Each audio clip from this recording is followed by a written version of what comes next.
मैंने क्या बताया था? Electric potential energy. एनर्जी, याद है? हाँ सर। मैंने कहा था ना, अगर सेट तुम्हें चार चार चार दिए हों, 5 दिए हों, कितने सेट बनेंगे? हाँ NC2 से सर। निकाल सकते ना? हाँ सर। फैक्टोरियल एन समझ गए थे आप? हाँ सर। फैक्टोरियल एन क्या बताया था? जैसे फैक्टोरियल 5 है तो क्या बताया था उसका? Sir 5 into 5 3 into 4 into 3 into 2 into 1 है ना? हाँ सर। ठीक है, याद रखना इस चीज में ना। हाँ सर।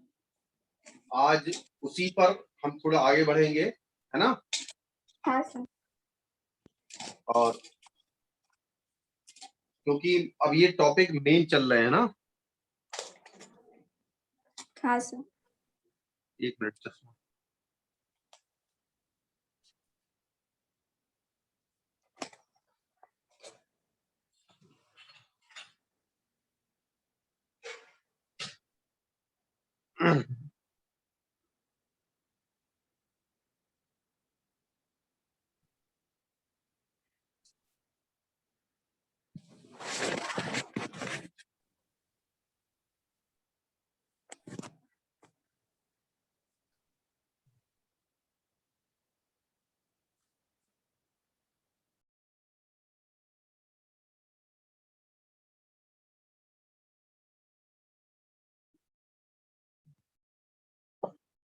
चलिए, तो अब तुम्हारा जो सवाल, तुम्हारे एस चांद में जो जो भी किताब तुम यूज कर रही हो, हाँ है सर। ना, जो भी किताब यूज कर रही हो उसमें अब सवाल इलेक्ट्रिक पोटेंशियल के निकाल लोगी ना? हाँ सर। ठीक है। अब जैसे अ, अब ये पता करना है, जैसे अभी हम इंटरेक्शन एनर्जी देखी हमने बिटवीन टू चार्जेस। अब मान लो, टॉपिक लिखो, closest distance of approach, closest distance of approach between two charged particles, between two charged particles, लिख लिया?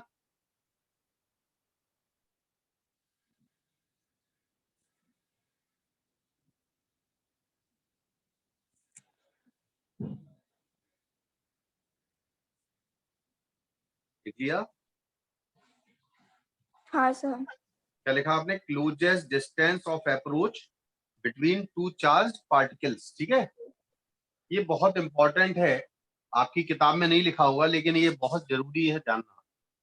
अगर हम पहला केस ले रहे हैं, केस 1, हम ये जान के चल रहे हैं इलेक्ट्रिक फोर्स एक कंजर्वेटिव फोर्स है। कौन सा फोर्स है? Electrostatic force. कंजर्वेटिव। हाँ, ये कंसेप्ट ध्यान रखना, इसमें कंसेप्ट लिख देना। Electric force is a conservative force. लिख लिया? Electric force is a conservative force. Electric force is a conservative force and total energy of the system remains conserved, remains conserved। लिख दिया? हाँ सर। ये कंसेप्ट दो, जो भी केस में बताने जा रहा हूं आपको, ये कंसेप्ट यूज होंगे। ठीक है, तो केस 1 ये बहुत ही इंपॉर्टेंट है। सबसे पहले देखो, केस 1 लिखो। लिख लिया? मान लो ये चार्ज है Q1। क्या चार्ज है ये? Q1। Q1। और ये चार्ज है Q2। दोनों ही पॉजिटिव हैं और Q2 जो है वो फिक्स्ड है। Q2 कैसा है? फिक्स्ड है। फिक्स्ड है। और मान लीजिए Q1 का मास m है। Q1 का मास कितना है? m। M। और इस समय ये इंफिनिटी पर है। कहां पर है ये? इन्फिनिटी। यानी इनके बीच में कोई भी फोर्स काम नहीं कर रहा है। और इस समय इसकी वेलोसिटी है v0। कैसी वेलोसिटी है? V0। ध्यान रखना, क्लोजेस्ट अप्रोच का मतलब है कि दोनों चार्ज का नेचर सेम होना चाहिए। तो अगर ये पॉजिटिव है और ये भी पॉजिटिव है, ठीक है। हाँ सर। अब थोड़ा ध्यान दो, ये तो फिक्स्ड है, ये तो हिल भी नहीं सकता, ये तो हिल नहीं सकता। हिल नहीं सकता। तो जैसे ये पॉजिटिव चार्ज इसके पास आने की कोशिश करेगा, तो शुरुआत में तो इन दोनों के बीच में कोई फोर्स नहीं है, क्योंकि इन्फिनिटी पर है, ठीक है। हाँ सर। लेकिन जैसे जैसे ये पास आएगा तो डिस्टेंस फाइनाइट होती जाएगी, इस पे कौन सा फोर्स पड़ेगा? रिपल्जन का। कौन सा फोर्स पड़ेगा? रिपल्शन। रिपल्जन से क्या होगा? इसकी वेलोसिटी कम होती जाएगी कम। हाँ सर होगी। एक सिचुएशन आएगी जब ये मोमेंट्री रेस्ट पर आएगा, v इक्वल टू कितना हो जाएगा यहाँ पर? 0। बात समझे? हाँ सर। लेकिन इसका मतलब ये नहीं कि यहीं रुका रहेगा ये, अब फोर्स तो अभी भी ये पीछे फील कर रहा है ना, हाँ सर कर रहा है। तो अब ये इसके बाद कहाँ मुड़ेगा? वापस मुड़ेगा और इस तरफ जाएगा, जाएगा। यानी हाँ सर। ये जो डिस्टेंस है इसके पास तो नहीं आया ये डिस्टेंस जो नहीं। r0 है, इसको हम कहते हैं डिस्टेंस ऑफ क्लोजेस्ट अप्रोच। क्या कहते हैं? Distance of. डिस्टेंस ऑफ और क्लोजेस्ट ये अप्रोच। Q1 की मोमेंट्री पोजीशन है। क्या है ये Q1 की? बोलो। Momentary position. हाँ, लिख देना नीचे, मोमेंट्री पोजीशन। ये मोमेंट्री रेस्ट पर आया है, ठीक है। ये मोमेंट्री एट रेस्ट है। और ये r0 क्या है? Distance of closest approach. Approach. अच्छा, अब आप गौर से देखिए, इनिशियली इसके अंदर वेलोसिटी है और शुरुआत में सेपरेशन कितना है बीच का? शुरुआत में सेपरेशन कितना है? बोलो। अरे शुरुआत में Q1 और Q2 के बीच का सेपरेशन कितना बताया मैंने? इन्फिनिटी। इन्फिनिटी, बिल्कुल सही। तो पोटेंशियल एनर्जी इनिशियल कितनी है? इलेक्ट्रोस्टैटिक पोटेंशियल एनर्जी क्या होती है? K Q1 Q2 है ना। हाँ sir. K Q1 Q2 upon R का मतलब इन्फिनिटी है ना शुरुआत में, हाँ सर। तो इसका मतलब 0 हो गए। इन्फिनिटी से डिवाइड करोगे तो कितना आता है? 0। समझे? हाँ सर। और काइनेटिक एनर्जी कितनी है? Initial kinetic energy half m b not square. Initial velocity क्या मानी आपने? Half half m। एम। तो टोटल इनिशियल एनर्जी कितनी है? Total initial energy ui plus के आई, ui प्लस के के आई। आई। अब ui कितना है? 0। और के आई कितना है? Half M V half square not square. m। m क्या है? मास ऑफ Q1, जो चल रहा है उसका मास है। क्लियर हुआ? हाँ सर। अब इसकी इतना लिख लिया आपने। हाँ सर। अब इसके आगे लाइन लिखो, when Q1 approaches towards Q2, it experiences a repulsive force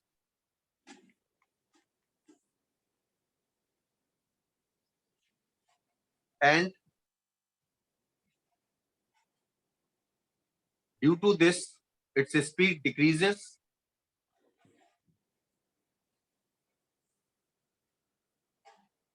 and when it comes at momentary rest,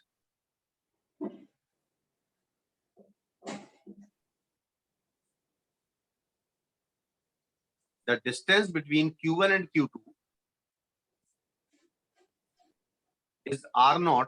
कितनी मानी है? r0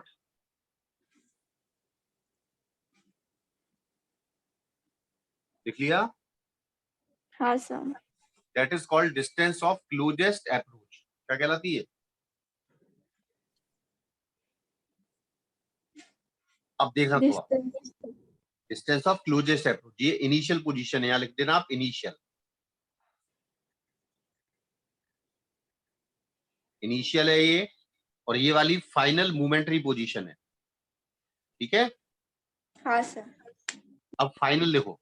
अब u इनिशियल मैंने आपको बताया था 0, क्योंकि r इंफिनिटी था। अब u फाइनल बोलो कितना होगा?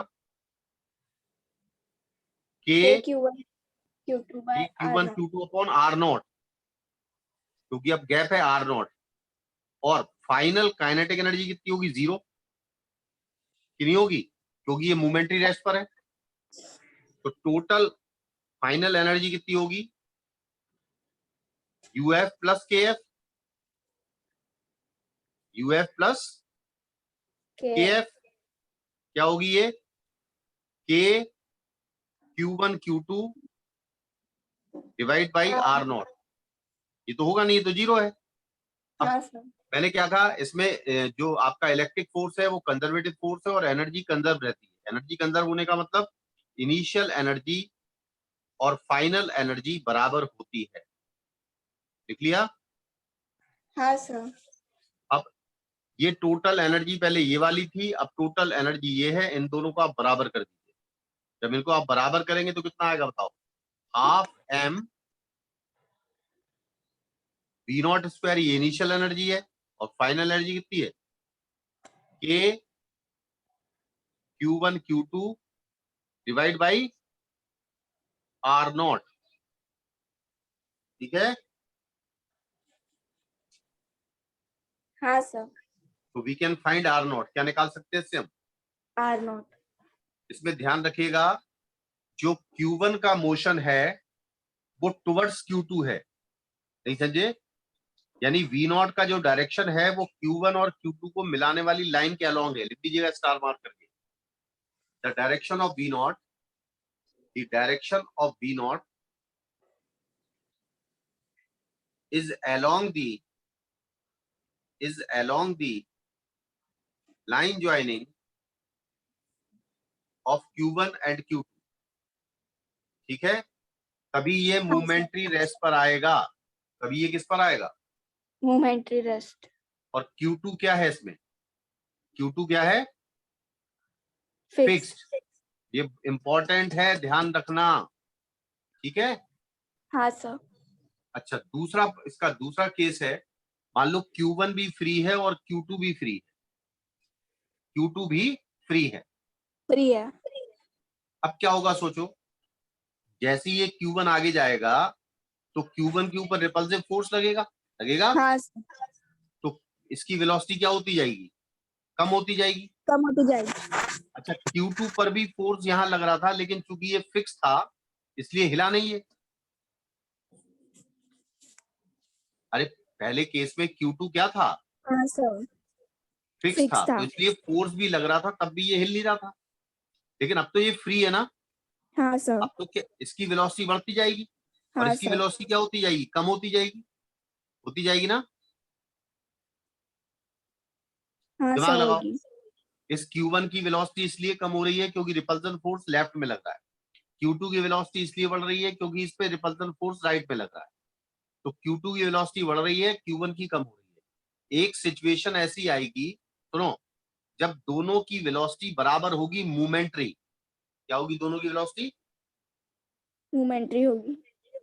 मोमेंट्री बराबर होगी, उसके बाद इसकी वेलोसिटी हाँ। कम होगी क्योंकि रिपल्सन फोर्स यहां लग रहा है, और Q2 की वेलोसिटी बढ़ेगी क्योंकि इस पे फॉरवर्ड लग रहा है फोर्स। नहीं समझे? समझ गए सर। हाँ। तो जिस समय दोनों की वेलोसिटी बराबर होती है उस समय की डिस्टेंस क्लोजेस्ट अप्रोच होगी। तो लिखिएगा दूसरा case, case 2। When when Q2 is free, when Q2 is free and initially Q2 is at rest, Q2 is at rest,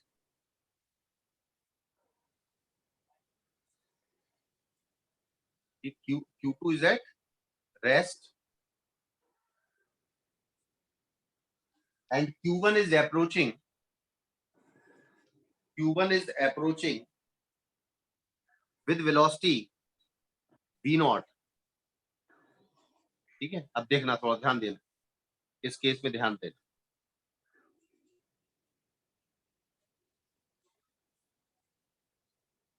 अच्छी तरह से ध्यान देना थोड़ा, है ना? हाँ सर। देखो भाई, मान लो ये Q1 है और इसका मास है M1। पहले हमने M माना था ना, हाँ सर। और अभी इसका मास कितना है? Q2। मास है M2। ठीक है? हेलो, आ गया समझ में? हाँ और जब ये बीच में सेपरेशन इन्फिनिटी है तो इसकी वेलोसिटी वी नॉट है और ये फ्री है। कैसा है ये? फ्री फ्री है। और अभी सेपरेशन कितना माना है? इन्फिनिटी। अभी सेपरेशन कितना माना है? इन्फिनिटी। अभी हाँ सर सेपरेशन कितना माना है? अब शुरुआत में ये इन्फिनिटी। कहां पर है? रेस्ट पर। शुरुआत में किस पर है ये?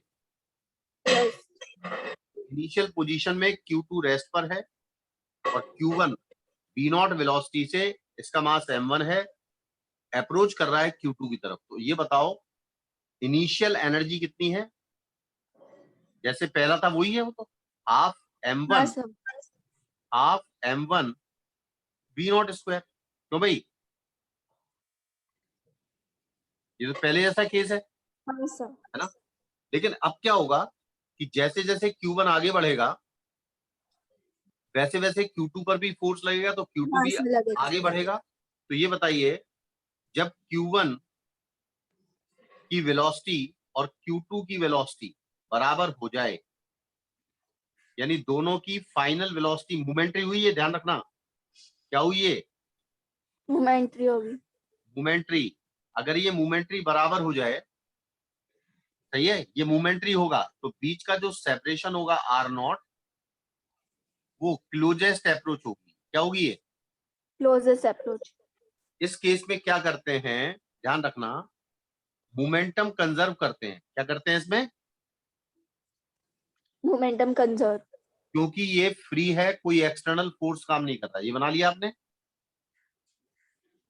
बना लिया? हाँ देखो, the distance of closest approach is R not, will be at the moment, will be at the moment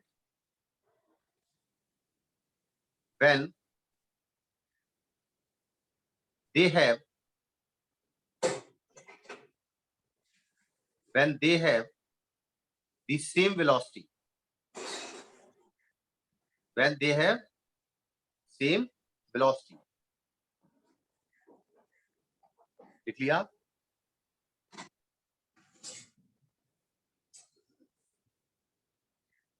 ये लिखा?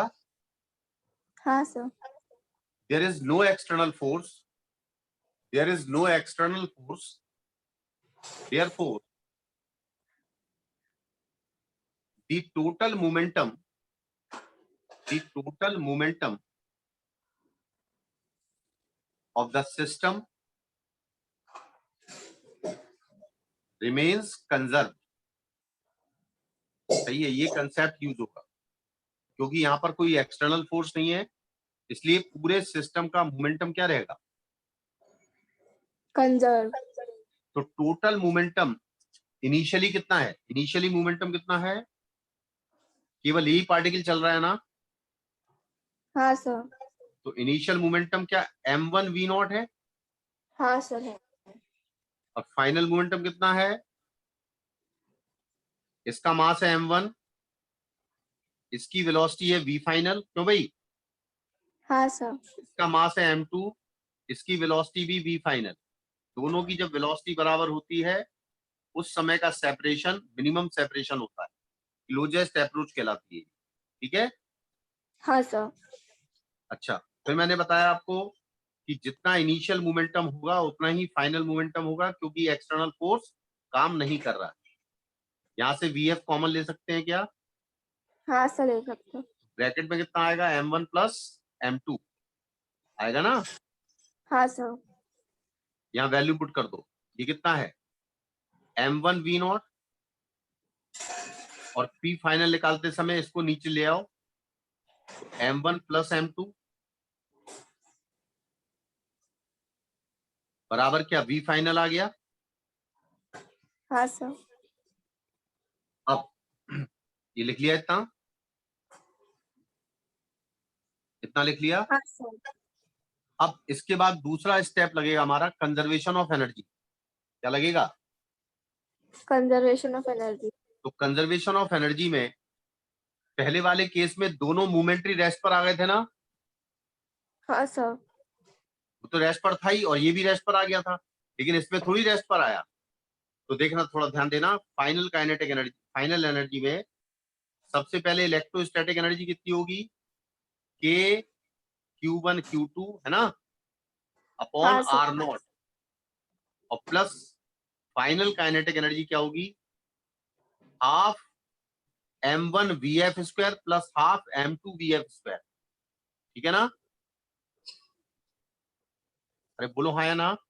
हाँ सर। तो half m1 plus m2 into VF square, VF निकाल चुके क्या हम, निकाल चुके ना हाँ VF? सर।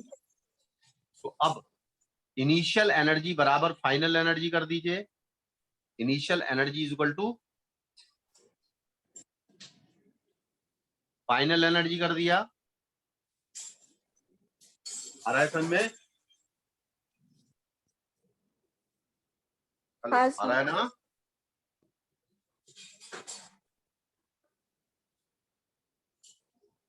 समझ में आ रहा है कि नहीं? आ रहा है सर। अब जब इनिशियल एनर्जी और फाइनल एनर्जी को बराबर करोगे तो VF की वैल्यू मैं निकाल के बता चुका हूं, तो फाइनल जो सॉल्व करने पर आएगा, ये आएगा R0 final closest approach, R0 is equal to 2K Q1 Q2, 2K Q1 Q2 into M1 plus M2 upon M1 M2 M1 M2 V0 square. V0 क्या है, इनिशियल वेलोसिटी है Q1 की जब वो इनफाइनाइट सेपरेशन पर है, हाँ ठीक सर। है? आ गया? हाँ सर। तो जब दोनों फ्री हो तब सेपरेशन ये होता है, ठीक है? हाँ सर। क्लोजेस्ट अप्रोच ये होती है, और जब एक फिक्स हो, जब एक फिक्स हो तो उस समय ये फाइनल को 0 कर देते हैं क्योंकि दोनों रेस्ट पर आ जाते हैं, तो K Q1 Q2 upon R0 बराबर हाफ M1 V0 स्क्वायर कर देते हैं, तो R0 निकाल देते हैं। क्लियर हुआ ये? हाँ सर हो गया। अच्छा, केस थर्ड थोड़ा सा इंपॉर्टेंट है, ये थोड़ा टफ भी है, समझने की कोशिश करना है ना। हाँ सर। अभी हमने V0 का डायरेक्शन क्या माना है, Q2 को मिलाने वाली लाइन के अलोंग, क्या माना है, हाँ सर, Q1 Q2 के लाइन के अलावा। मिलाने वाली लाइन के अलोंग, तो वो दोनों केस वही हुए हैं, बस इसमें पहले केस में Q2 फिक्स था, दूसरे केस में दूसरे केस Q2 में फ्री था। था, ठीक है?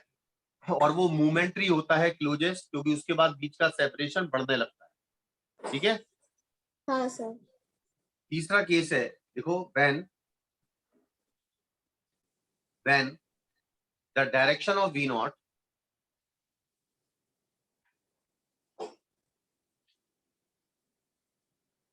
when direction of V0 is not along the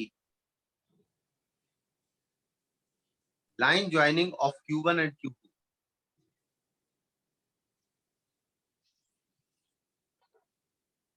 अब देखो, समझना, अच्छी तरह समझना, अच्छा अच्छा पार्ट है। मान लो ये Q1 है, क्या है ये, Q1 है। Q1, इसका मास m है और इसकी वेलोसिटी V0 है, और ये Q2 है, Q2 फिक्स है, Q2 कैसा है, fix. Fixed,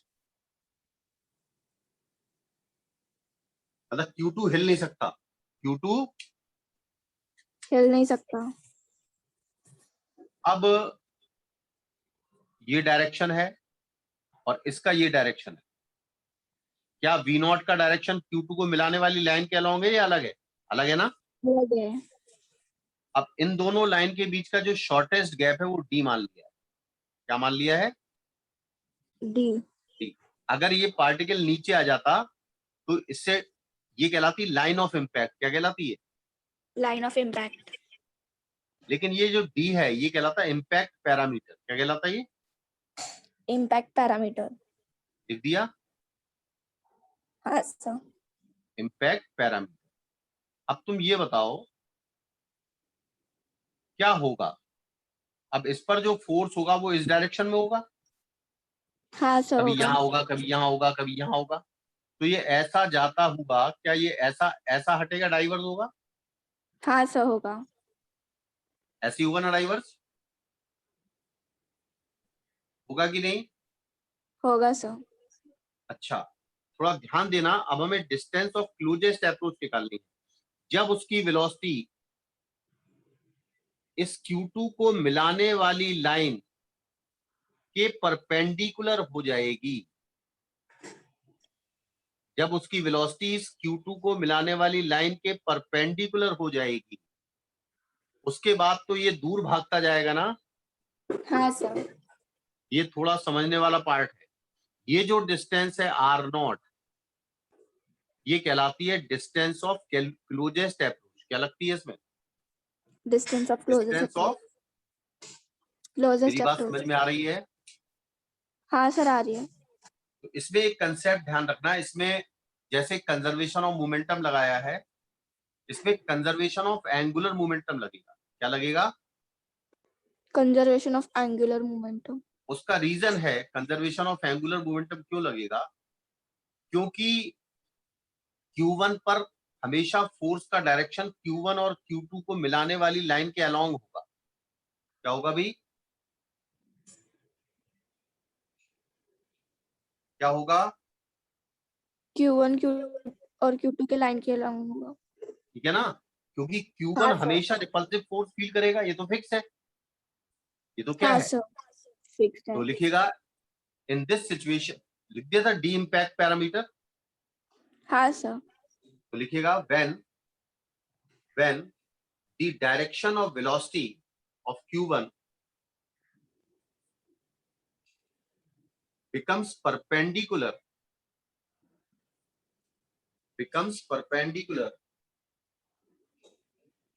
to line joining of Q2,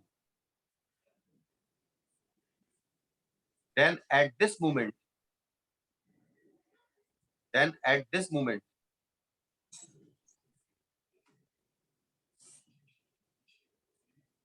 the particle will be at closest approach. The particle Q1 will be at closest approach.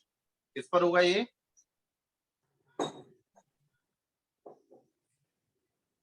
किस पर होगा ये?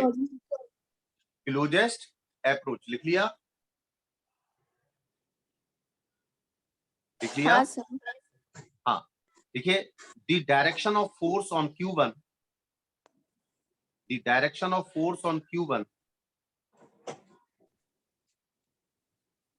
is always along the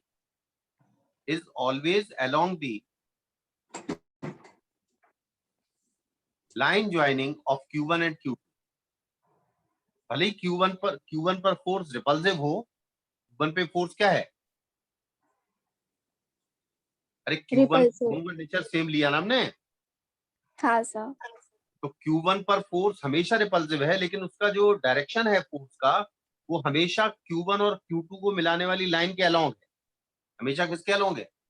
Q1 और Q2 के line मिलाने के अलॉन्ग। तो ध्यान रखिएगा, जो Q1 पर टॉर्क है अबाउट Q2, चाहे Q2 के अलोंग देखें या Q1 पर टॉर्क देखें, तो लिखिएगा the torque on Q1 with respect to Q2 is 0। Torque का मतलब क्या होता है? अगर मुझे मालूम है कि फोर्स का डायरेक्शन Q2 से पास हो रहा है, तो Q2 के अबाउट उस फोर्स का टॉर्क क्या होगा? हमेशा 0। याद करो, 0। जब टॉर्क 0 है तो देन लिखो, then in this situation the angular momentum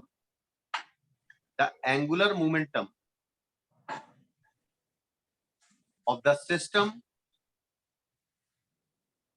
remains conserved। remains क्या होगा ये? कंजर्व। लिख लिया कि नहीं लिखा? लिख लिया सर। अब देखो, इनिशियल एंगुलर मोमेंटम Li, इसका एंगुलर कितना होगा? M V0, और बीच का परपेंडिकुलर डिस्टेंस कितना है, डी, इम्पैक्ट पैरामीटर। मेरी बात समझ में आई? हाँ सर। अच्छा, और फाइनल एंगुलर मोमेंटम कितना है, LF m v r not, क्योंकि अब वेलोसिटी कितनी हो गई, v हो गई, ठीक है। हाँ सर। अब जितना Li होगा उतना ही LF होगा, क्योंकि एंगुलर मोमेंटम चेंज इसलिए नहीं हुआ क्योंकि टॉर्क 0 है अबाउट Q2, m तो कैंसिल हो जाएगा ना। हाँ सर, हो जाएगा। क्या आएगा बताओ, V not D equal to VR not, क्यों भाई, होगा। हाँ सर। लेकिन इसमें दो अननोन है, एक तो V अननोन है और एक R नॉट अननोन है। सर तो साइड आपको का V दिख रहा है, लो अब देखा, है, सर दिख रहा है। दूसरी मीटिंग तुरंत स्टार्ट होगी है, कौन हाँ स्मृति आ सर। गई है। हेलो यस स्मृति, सर। हाँ अब रुक जाना है 5-7 मिनट, 10 मिनट है, हाँ सर। ये अच्छा टॉपिक है, तुम भी देखो। तो V not D equal to V R not आ गया। में ना तो हमें V मालूम है ना R नॉट मालूम है। हमारा एम है R नॉट निकालना, लेकिन R नॉट डायरेक्ट नहीं निकल पाएगा क्योंकि हमें पहले V भी निकालना पड़ेगा, समझे। हाँ तो अब इसके लिए जो कंसेप्ट होगा, शुरुआत में हमने सेपरेशन कितना माना है, इन्फिनिटी। क्या माना है सेपरेशन, इन इन्फिनिटी। दोनों चार्ज के बीच का सेपरेशन कितना माना है, इन्फिनिटी। तो इनिशियल, तो इसके अंदर यहाँ पर सिर्फ कौन सी एनर्जी होगी, काइनेटिक, क्योंकि अगर सेपरेशन इनफाइनाइट है तो इलेक्ट्रोस्टैटिक पोटेंशियल एनर्जी कितनी होगी, 0। 0। अच्छा, कौन सी एनर्जी होगी फिर, सिर्फ काइनेटिक। लेकिन जब वो इस काइनेटिक। जगह पर आएगा तो इनके बीच का सेपरेशन फाइनाइट है, तो इसलिए इनके बीच की एनर्जी जो है वो इलेक्ट्रोस्टैटिक पोटेंशियल भी होगी और प्लस काइनेटिक भी होगी।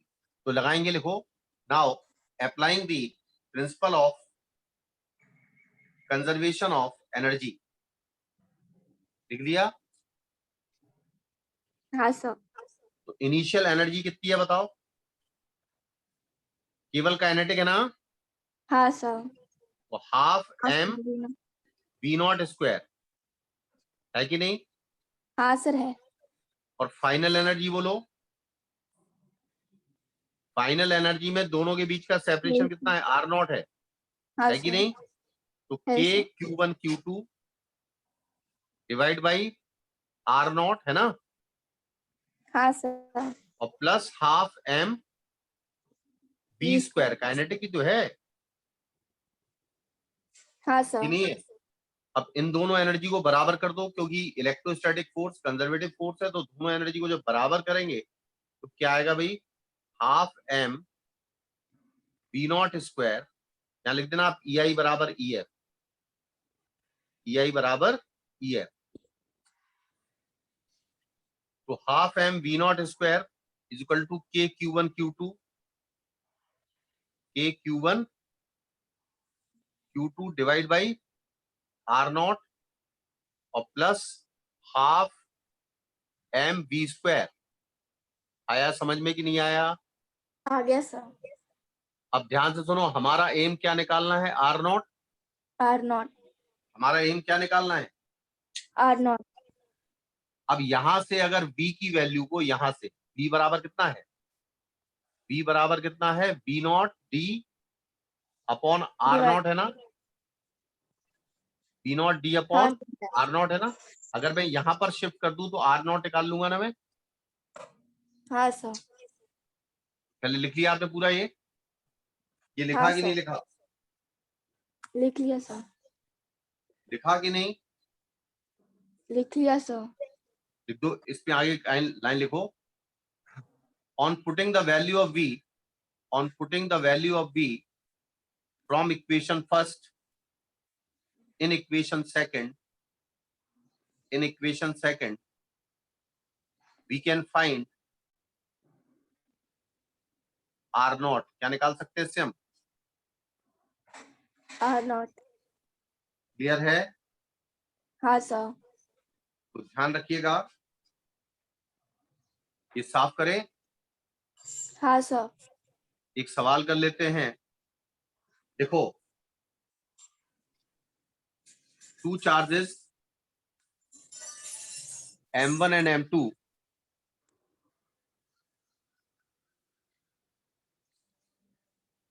initially placed at a gap R,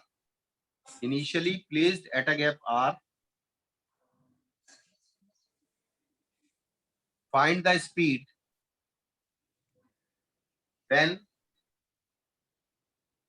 the gap between them is 2R.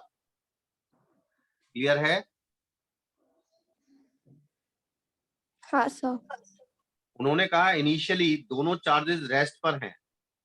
ये Q1 है चार्ज, ये Q2 चार्ज है, इसका मास M1 है, इसका मास M2 है और दोनों ही पॉजिटिव हैं और इनिशियली दोनों के बीच का गैप R है और दोनों ही रेस्ट पर हैं, यानी इसकी वेलोसिटी भी 0 है और इसकी वेलोसिटी भी 0 है। ठीक है? हाँ सर। अब इस पर भी रिपल्जन फोर्स काम करेगा और इस पर भी रिपल्जन फोर्स काम करेगा, तो बीच का सेपरेशन बढ़ेगा ना? बढ़ेगा सर। तो बीच का सेपरेशन उसने कहा है जब 2R हो जाए, कितना हो जाए? 2R। 2R, तो उस समय Q2 की वेलोसिटी V2 कितनी होगी और Q1 की वेलोसिटी V1 कितनी होगी? आया समझ में? हाँ सर। इसमें भी दोनों चार्ज फ्री है ना? दोनों हाँ चार्ज सर। कैसे हैं? तो मोमेंटम कंजर्वेशन होगा और एनर्जी कंजर्वेशन होगा। क्या होगा? मोमेंटम भी कंजर्व होगा और अब इसमें देखो इनिशियली सेपरेशन इन्फिनिटी नहीं है, इनिशियली हाँ, सेपरेशन क्या नहीं है, तो इनिशियल एनर्जी क्या होगी इसमें? पोटेंशियल एनर्जी क्या होगी? K Q1 Q2 बोलो। R। K Q1 Q2 divide by R होगी ना? हाँ सर होगी। और फाइनल एनर्जी बोलो, फाइनल Q1 पोटेंशियल एनर्जी कितनी होगी? K Q1 Q2 Q2 by 2R। Divide by 2R, है ना? हाँ सर होगी। और प्लस काइनेटिक भी होगी। काइनेटिक कितनी होगी? काइनेटिक के लिए क्या करेंगे हाँ हम? मोमेंटम कंजर्वेशन करेंगे। तो इनिशियली इसका मोमेंटम भी 0 है, इसका भी 0 है, तो टोटल मोमेंटम कितना है इनिशियल? 0। और फाइनल मोमेंटम बोलो, वो भी इसका बोलो फाइनल मोमेंटम M1 V1, जल्दी बोलो। हाँ सर। और प्लस M2 V2। हाँ सर M1। और जितना इनिशियल मोमेंटम है उतना ही फाइनल होना चाहिए, हाँ सर। तो is PI equal to बराबर 0। PF करना पड़ेगा। PI बराबर, PF। तो M1 V1 बराबर M2 V2 आएगा माइनस का। हाँ सर आ जाओ। माइनस साइन ये क्या बताता है कि दोनों के डायरेक्शन अपोजिट होंगे। हाँ सर। तो क्या लिखेंगे इसमें बताओ? प्लस हाफ, ध्यान दें, plus half M1 V1 square kinetic लिखेंगे, क्यों भाई? हाँ सर। और plus half M2 V2 square लिखेंगे। M2 आ रहा है कि नहीं आ रहा है? आ रहा है सर। तो जितनी फाइनल एनर्जी है उतनी इनिशियल होगी, दूसरी मीटिंग तुरंत स्टार्ट होगी। जितनी फाइनल एनर्जी है उतनी इनिशियल है। इससे V1 की वैल्यू, इससे V2 की वैल्यू कितनी आएगी? Minus M1 V1 upon V2 आएगी ना? अरे जल्दी बोलो। M2 sir. हाँ सर।